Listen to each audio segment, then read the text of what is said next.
7 de la mañana con 36 minutos, 7 con 36 minutos. Ya está con nosotros vía telemática Santiago Pérez, director de Clima Social. ¿Cómo le va, Santiago? Buenos días, bienvenido, gracias por acompañarnos. Le saludamos, Alexis Moncayo, quien le habla, Liceni Espinel. ¿Cuáles son la ficha técnica de esta última encuesta que usted ha realizado? Cuéntenos, por favor, cuál es la muestra, en qué ciudades se realizó, cuál es la metodología y luego pues pasamos a comentar los resultados de este trabajo. ¿Cómo está? Buenos días, bienvenido. Buenos días, Licenia. Buenos días, Alexis, y buenos días a todas las personas que nos acompañan en este momento. Nosotros hemos realizado una encuesta nacional este último fin de semana, sábado y domingo. Fueron entrevistadas un poco más de 2.600 personas, 2.600 personas que fueron visitadas en 13 provincias de la costa y de la sierra, dentro de las cuales visitamos a 44 cantones en los que fueron seleccionadas 109 parroquias urbanas y rurales, tomando en cuenta su peso poblacional. Es una entrevista directa en hogar y nos parece que es importante porque es la primera encuesta nacional que recoge el impacto de lo que se conoce como los Pandora Papers, así como los conflictos entre el gobierno nacional y diferentes actores sociales y políticos. También me parece que es interesante porque la encuesta refleja el estado de ánimo de la población en un contexto marcado muy fuertemente por el desempleo y la inseguridad. Quiero comentar que ha sido un levantamiento de campo difícil. Tuvimos varios eventos de inseguridad con nuestros encuestadores, a quienes les mando mi saludo, mi reconocimiento también y mi solidaridad por muchos problemas que hemos enfrentado y nos hemos encontrado con una población sumamente golpeada por el desempleo y por la inseguridad. Y probablemente este es el contexto más importante que hay que tomar en cuenta para entender los resultados que vamos a ver a continuación. Buenos días, Santiago, un gusto saludarle como siempre. Yo creo que valdría la pena empezar por ahí, ¿no? Primero destacando el hecho de que este trabajo de investigación de ustedes es el primero que recoge temas tan importantes y el coletazo que pudo haber traído para el presidente y su gobierno, con el que tiene que ver con lo relacionado a los Pandora Papers. ¿Cuál es el estado de ánimo de la población actualmente y cuáles son, Santiago, las principales inquietudes, vicisitudes, urgencias, necesidades que tiene el ecuatoriano en este momento? Sí, ahí me parece que son tres elementos, ¿no es cierto? Primero, cómo están las personas y sus familias, luego cómo están mirando la localidad en la que viven y finalmente cómo miran desde esa perspectiva al país. La pregunta se dice así, si piensa en su situación personal, ¿cómo se siente usted en este momento? Con esperanza, dice el 26%, con alegría el 22%.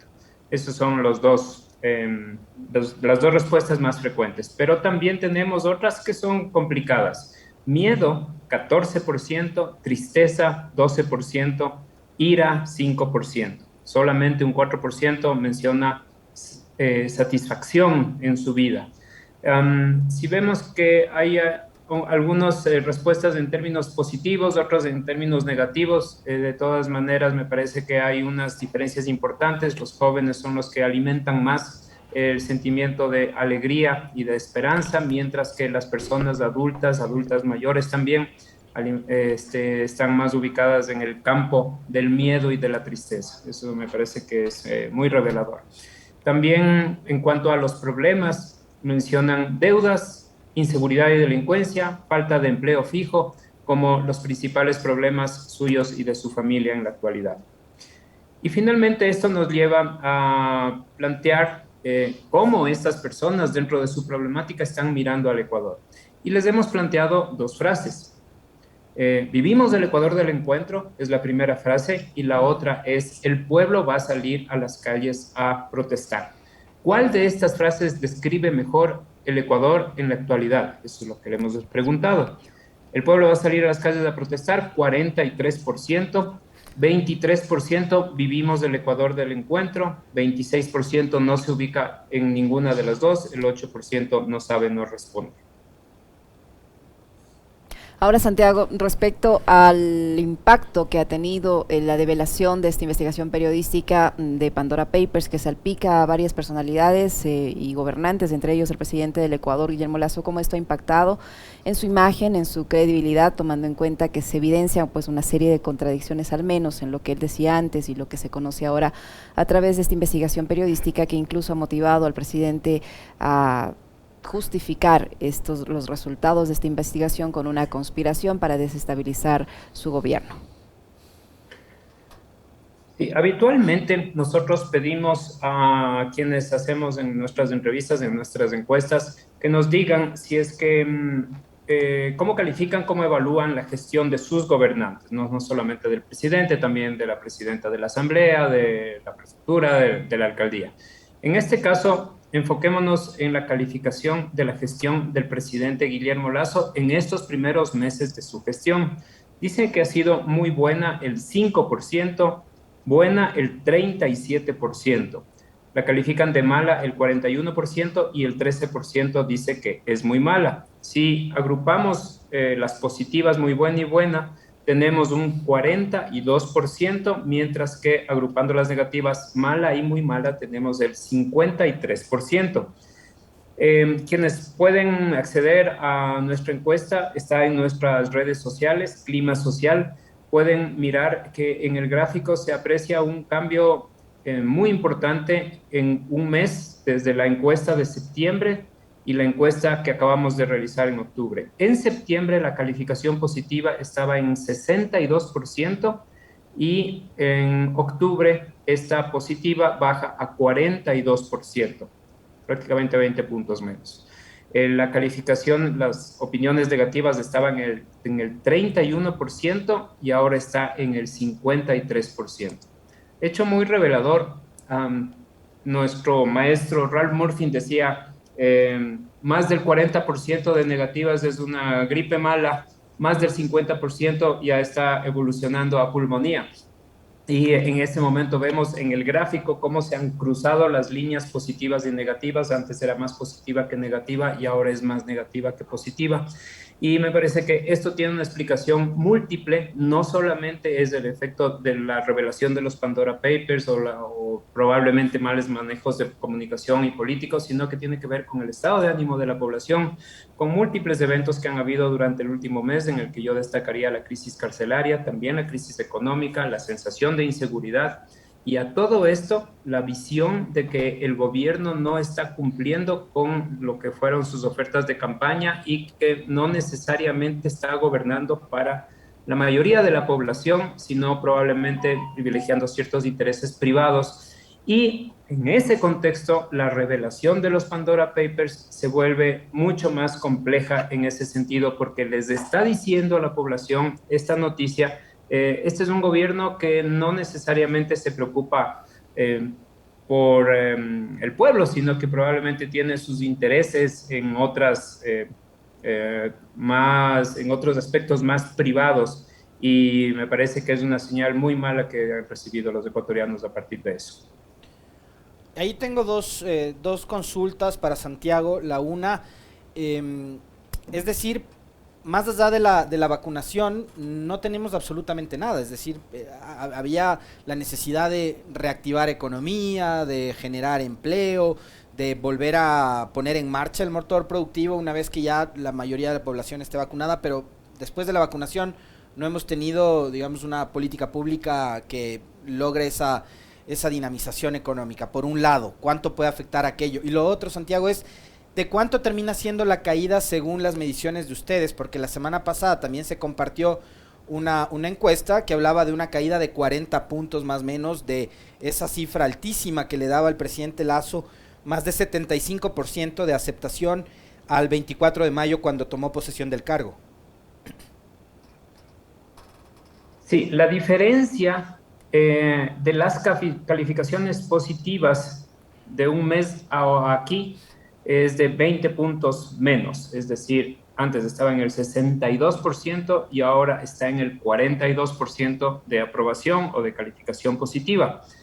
Me parece que no es una buena noticia, que estamos hablando de una tendencia hacia la baja y creo que el gobierno está obligado en este momento a tener una fuerte remesón en términos de recapacitar porque el camino que está siguiendo, esta curva de evolución de la calificación de la gestión, es sumamente complicado desde el punto de vista del análisis de la opinión pública. Un gobierno no puede gobernar con un amplio rechazo.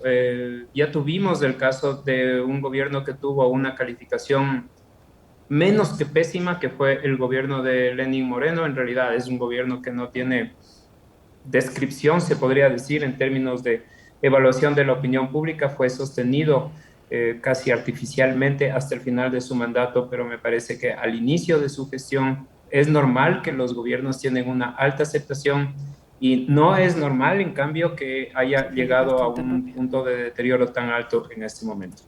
Santiago, el gobierno, a través de sus diferentes voceros y de sus diferentes herramientas, personas convertidas en herramientas en la Asamblea Nacional, se han dedicado todo este tiempo a hacer una campaña en contra de la Asamblea, acusándola de bloqueo, más allá de que eso suceda o no. Esa campaña le ha dado resultado al gobierno. ¿La Asamblea está también mal posicionada? ¿Su credibilidad en qué niveles está? Sí, en opinión pública se dice que importa la credibilidad del vocero. Es decir, que un vocero con mucha o poca credibilidad no necesariamente va a tener, o si tiene poca credibilidad, no necesariamente van a tener impacto sus afirmaciones. Sin embargo, me parece que también la Asamblea Nacional ha hecho su propio trabajo en términos de credibilidad. Cuando le pedimos a las personas a que entrevistamos que nos digan cuánto confían en la Asamblea Nacional, dice que confía mucho en la Asamblea Nacional el 4% y no confía nada en la Asamblea Nacional el 52%. Si comparamos un mes atrás, la confianza mucho, que ahora está en el 4%, estaba en el 7%, casi 8% con los decimales. Y quienes decían que no confiaban nada, que eran el 46%, ahora están en el 52%. Esto le lleva a coincidir a una mayoría de las personas que fueron entrevistadas en que los actuales asambleístas son iguales, lo cual no es una buena calificación, que los anteriores asambleístas, así lo dice el 57%, y hay un 32% que dice que son peores que los anteriores asambleístas. Solamente un 7% considera que los actuales asambleístas son peores, son mejores que los anteriores.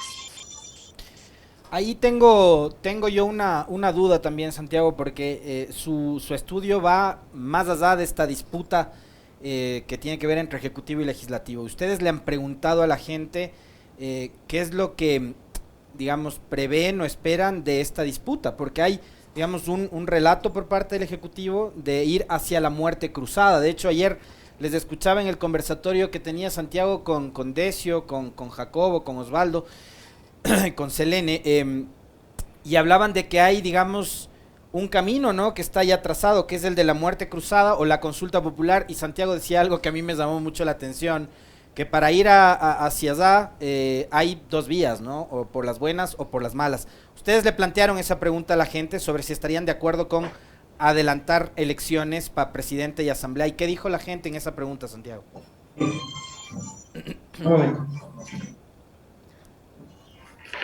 Los efectos especiales de la transmisión en vivo. Ahí le escuchamos, Santiago. Estamos conversando con Santiago Pérez, director de Clima Social, respecto a los resultados de su última encuesta. No se preocupe, estábamos justo diciendo que son los efectos especiales de la transmisión en vivo, así es que no se preocupe. Sí, así es. Disculpen, por favor. Sí, así es. Nosotros hemos abordado el tema de la posibilidad de una convocatoria a consulta popular, es decir, con distintas preguntas y también con respecto a la posibilidad de unas elecciones anticipadas para presidente y asambleístas. Hay un 32% que manifiesta que está de acuerdo con adelantar las elecciones para presidente y asambleístas, mientras que hay un 38% que está en desacuerdo con esta posibilidad. Vemos que no hay mucha fuerza, mucha claridad todavía en esta posición. También, a pesar de que no tenemos aquí el dato que lo divulgamos ayer, un 22% estaría de acuerdo con que el presidente renuncie o sea destituido luego de la revelación de los Pandora Papers. Y también, de todas maneras, también hay una porción mayor de la población que considera que adelantar las elecciones o realizar una consulta popular en este momento significaría un gasto innecesario, dada la situación económica del Ecuador. Entonces, lo que podemos ver es que el gobierno no tiene capital político, los actores políticos y las instituciones, incluyendo a la Asamblea Nacional, no tienen la fuerza necesaria para volverse como actores relevantes con una fuerza alternativa, y por lo tanto eso me lleva a mí a concluir eso, que si es que vamos a ir a unas elecciones anticipadas o a una consulta popular, ninguno tiene fuerza por sí solo, tiene que darse mediante un acuerdo. Este acuerdo debe incluir la posibilidad de una renuncia del presidente, de unas elecciones anticipadas de asambleístas, de múltiples cosas, pero por sobre todo me parece que por debajo está la necesidad de llegar a un acuerdo en torno a temas cruciales. El incremento de los combustibles, la generación de empleo, el cobro de los impuestos a las personas que tienen mayores ingresos, la necesidad de mantener los derechos laborales por encima de la flexibilidad, me parece que son elementos fundamentales sobre los que tendría que llegarse a un acuerdo, en los que digo también deberían entrar los elementos políticos, pero hay dos caminos: o lo hacen por las malas y eso es el camino a la catástrofe, o se hace mediante un amplio acuerdo nacional en el que se llegue también a elecciones anticipadas, que sea mediante un gran acuerdo. Me parece que eso podría ser una salida, pero vemos que estamos un poco lejos de eso en este momento. En un eventual escenario de elecciones anticipadas, Santiago, ustedes plantearon esa inquietud: ¿por quién votaría la gente si las elecciones tuvieran que adelantarse por un lado? Por otro, el presidente de la República, para justificar este aparecimiento de su nombre en los Pandora Papers, ha señalado al señor Jaime Nebot, al expresidente Rafael Correa y al dirigente o presidente de la CONAIE, Leonidas Issa, como parte de un triunvirato de la conspiración para desestabilizar su gobierno. Esas afirmaciones han afectado la imagen de estos tres líderes políticos nacionales que tiene el país, ¿o no? Sí, me parece que más allá de las propias declaraciones, el contexto es demasiado complicado para los actores políticos. Cuando les hemos pedido a las personas que nos digan a quién apoya más, ¿a Guillermo Lasso o a Jaime Nebot? ¿A Guillermo Lasso o a Rafael Correa? ¿A Guillermo Lasso o a Leonidas Issa? En cualquiera de las tres circunstancias, el porcentaje más alto es el de las personas que dicen que no apoyan a ninguno. En el caso de Lasso versus Nebot, Lasso dice no apoya a ninguno 55%, apoya a Guillermo Lasso el 26%, apoya a Jaime Nebot el 10%. En el caso de Guillermo Lasso contra Rafael Correa, 38% no apoya a ninguno, 29% apoya a Rafael Correa, 28% apoya a Guillermo Lasso, y versus Leonidas Issa, 46% no apoya a ninguno, 30% apoya a Guillermo Lasso y 18% apoya a Leonidas Issa. Vemos que los líderes de la oposición están entre un 10 y un 30% aproximadamente, mientras que el rango de soporte, de apoyo que tiene Guillermo Lasso está por debajo del 30% siempre. Y también les hemos pedido que nos digan si es que fueran hoy las elecciones anticipadas para presidente, ¿por quién votaría? Y los resultados son muy exiguos, como vamos a ver en estos datos, ¿no? Guillermo Lasso obtendría un 19%, Andrés Arauz 18%, son los que estaban en la papeleta, Yacu Pérez 9%, Javier Herbas 7%, Leonidas Issa 2%, Jaime Nebot 1%. El grupo más grande son las personas que dicen que no votarían por ninguno, 16%, los que no han decidido, 15%, y los que buscan a alguien nuevo, 13%.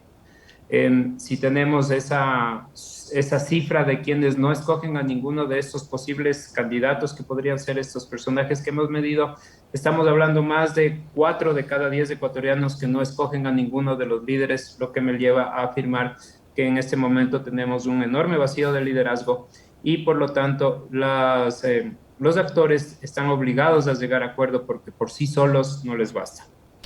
Este dato que revela Santiago Pérez es muy interesante porque justamente da cuenta de aquello, el vacío de liderazgo. Ahora, ese vacío de liderazgo ocurre cuando vemos que hay 3 o 4 líderes que están en franca disputa, ¿no? El presidente Lasso, Nebot, Correa y Leonidas Issa. No le ubico yo en ese espectro a Guadalupe Zori porque creo que Guadalupe Zori viene a sumar a esa falta de liderazgo porque no es precisamente un rostro que le dé brillantez, lucidez al rol que debería desempeñar la presidenta del primer poder del Estado. Y ahí tengo yo un par de dudas, porque veo a Jaime Nebot en el farolillo de la lista de los opcionados, ¿no?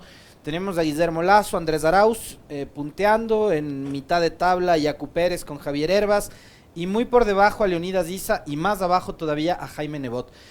Por un lado, Jaime Nebot viene a convertirse en el gran damnificado de esta ruptura que significó lo sucedido el 14 y 15 de mayo, Santiago, cuando Creo decide romper con el Partido Social Cristiano, aislarse de quien fuera su principal aliado político e ir solo. Claro que hoy Creo y Lasso enfrentan un problema de gobernabilidad súper fuerte, pero bueno, se libraron de un aliado que le pudo haber que parecería le resultaba incómodo. Entonces, ¿cómo entender estas cifras tan bajas de apoyo a Nebot primero y después ese vacío de liderazgo del que usted se refiere y que me parece que es tan importante, podría ser la opción para alguien más, y ese alguien más probablemente está en un proceso de construcción de imagen, no lo conocemos, puede estar por ahí, pero lo otro es que vemos un desprestigio y un descrédito súper fuerte de las instituciones que forman parte de un Estado democrático como es el que tenemos. Ejecutivo y legislativo tienen hoy, digamos, problemas muy graves que enfrentar. Entonces, le dejo ahí sueltas de esas ideas, Santiago, para el análisis también. Sí, 3 cosas que decir al respecto. La calificación de la presidenta de la Asamblea Nacional tiene 23% de calificaciones positivas y 61% de calificaciones negativas. Es una calificación de gestión que también se ha deteriorado en este último mes. Es decir, no solo el presidente ha perdido apoyo, también la Asamblea y también la presidenta de la Asamblea, que empezó con no buenas cifras porque era más desconocida por parte de la población, sobre todo de la Sierra y de la Costa, y en este momento su evaluación es negativa. Hemos hecho grupos focales en la costa, en Guayaquil, en Guayas, en los cantones de Guayas, y hemos descubierto que el liderazgo de Jaime Nebot está en su ocaso probablemente, porque las personas dicen, fue un gran alcalde. Y el tiempo pasado me parece que es sumamente revelador en este momento, ¿no? Y lo que está pasando un poco es que todo el polo de la derecha se está yendo más fuertemente, se está concentrando a Guillermo Lasso, y ahí también hay que mencionar que esta intención del 19% para Guillermo Lasso es prácticamente el mismo porcentaje que obtuvo en la primera vuelta. Eso lo hizo notar ayer Decio Machado, y probablemente, ¿qué es lo que ha pasado? Que el liderazgo de la derecha se ha concentrado en una sola figura, en una sola persona, que es Guillermo Lasso, cuya calificación más alta se encuentra en este momento en Quito, sobre todo en los sectores más de clase media y media alta de Quito, y por eso eso explica una parte importante de su apoyo.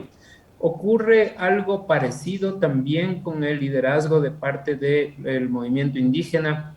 Yacu Pérez ya estuvo en la papeleta y eso hace que él tenga una relevancia, un protagonismo interesante en ese sentido, y eso podría ser que está jalando parte del apoyo de estas personas que buscan en el liderazgo indígena, en el liderazgo alternativo, y encuentran más en Yacu Pérez que en Leonidas Issa.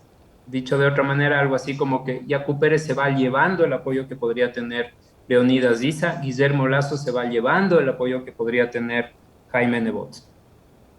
Interesante. Santiago, usted decía que un presidente no puede gobernar con esos niveles de apoyo tan bajos, que hay una tendencia hacia la baja en el apoyo al presidente de la República. Y entre las principales preocupaciones que usted menciona en su estudio está la deuda, o sea, la situación económica de las familias y la inseguridad que vivimos en el país. Ayer el presidente de la República dio a conocer un decreto de emergencia nacional para combatir la delincuencia y la inseguridad, pero también paralelamente ha insistido en que va a presentar otra vez a la Asamblea Nacional este proyecto de ley de creación de oportunidades, ahora sí dividido, con una reforma laboral que no va a cambiar en mayor cosa lo que ya había presentado y que provocó temores entre los sectores de los trabajadores y en diferentes sectores del país en realidad. ¿Usted cree que con estas decisiones el presidente va a poder revertir esta tendencia hacia la baja en cuanto a la aceptación? ¿Cree que es posible usted técnicamente?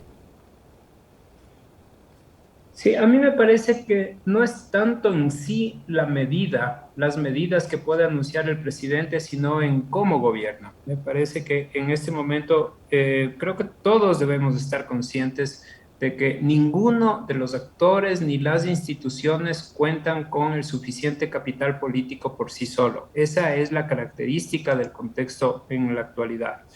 No existe un apoyo amplio a la flexibilización laboral, que tiene que ver con el tema de la ley, que es el tema que está planteado. Se deben mantener los derechos laborales de los trabajadores, dice el 60%, están de acuerdo con flexibilizar el 21%. Vemos que entonces, por lo tanto, no existe el apoyo a esas propuestas que hubo en el términos de flexibilización laboral. Está de acuerdo con que las personas ganen más de $2,000, paguen impuesto a la renta, el 51% está en desacuerdo, el 34%. Vemos que tampoco hay unas cifras que son lo suficientemente contundentes en ese sentido. Es decir, no hay el contexto para que el gobierno por sí solo plantee una consulta popular y él gane una consulta popular de esa manera, confrontando a la Asamblea y a los otros actores políticos a través de un proceso eleccionario.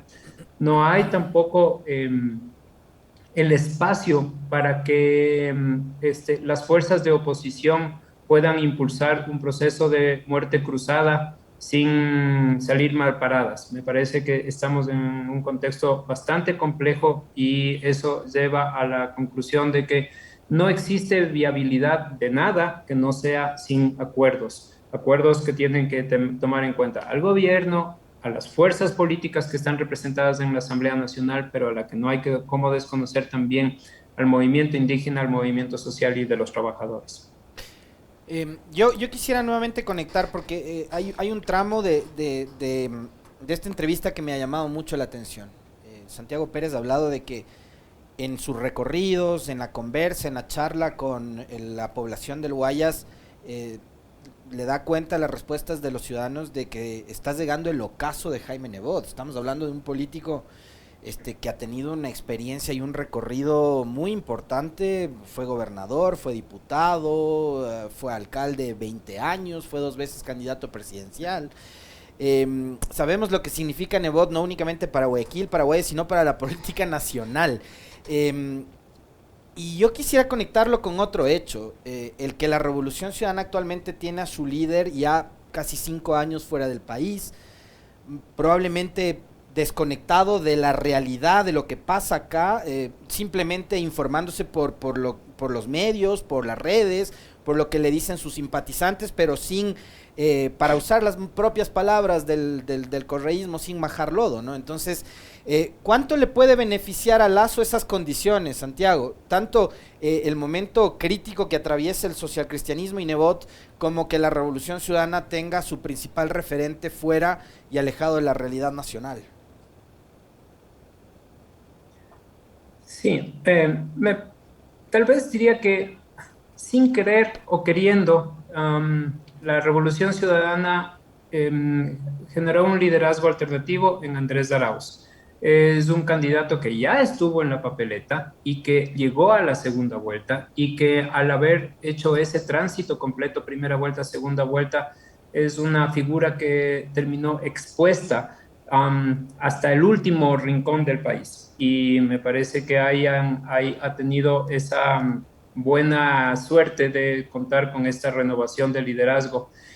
Sin embargo, sí se mira en el Ecuador profundo, en muchos sectores rurales, en sectores populares, que persiste el apoyo al presidente, el expresidente Rafael Correa, el presidente que dice la gente, ¿no? Que más ha hecho obras, que además defendió los intereses del pueblo por encima de los intereses de los ricos. Estas son expresiones textuales sacadas de los grupos focales. Sin embargo, es un líder o es una figura también muy marcada por las acusaciones de corrupción y de autoritarismo y de prepotencia. También recalco, dicho por las personas con quienes nos reunimos, a quienes entrevistamos y a quienes escuchamos en los grupos focales.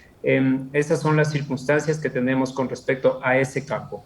En el tema del liderazgo de Jaime Nebot, reitero, me parece que las personas, inclusive en Guayaquil, en la provincia de Guayas también y en el resto del país, lo miran como un excelente alcalde de Guayaquil. Y ese es el nicho en el que se encuentra Jaime Nebot, la figura, la imagen de Jaime Nebot, la figura de un alcalde que fue bueno, que hizo algo muy bueno por su ciudad, que hizo muchas obras. Sin embargo, que también ahí tiene el lastre que es señalado como una figura autoritaria y que impuso un modelo excluyente en Guayaquil. Espontáneamente, siempre, en todos los grupos focales desde hace mucho tiempo, desde siquiera el año 2014, emergen espontáneamente las quejas de los ciudadanos, sobre todo de Guayaquil, a el maltrato de los policías metropolitanos contra los comerciantes informales. Acordemos que la ciudad de Guayaquil es un mundo de informalidad muy grande y muchas familias viven de la informalidad y ese maltrato y ese autoritarismo y ese modelo excluyente también le pasa una factura a Jaime Nebot en el sentido de representar a un modelo que representa a una élite principalmente. Me parece que estos son los pros y contras de las figuras políticas que se encuentran en este momento. También se puede decir que en el caso de Guillermo Lasso desde hace años en las encuestas no ha tenido una imagen positiva, siempre han sido más los negativos que los positivos. Sin embargo, una eficiente campaña electoral hizo que logre obtener el resultado electoral. Pero no es un líder que tenga por sí una importante adhesión, no tiene una fuerza por sí lo suficientemente grande como para convertirse, como para dirigirse en un líder político alternativo. Entonces, vamos mirando que todos tienen sus pros y sus contras y la conclusión panorámica de todo esto es que nos va a decir no existe en este momento un liderazgo político fuerte en el Ecuador, no existe una organización política que por sí sola pueda liderar una iniciativa, tiene que buscar acuerdos y los números lo están comprobando. Muchísimas gracias, Santiago, por su tiempo, por la información que nos ha proporcionado. Santiago Pérez, director de Clima Social, que ha estado con nosotros. Gracias, Santiago. Fuerte abrazo. Muchísimas gracias. Buenos días. Lo propio, muy amable. 8 con 10 minutos, una pequeñísima pausa, Alexis, y regresamos para conversar inmediatamente con Jimena Ron Herráez, abogada constitucionalista.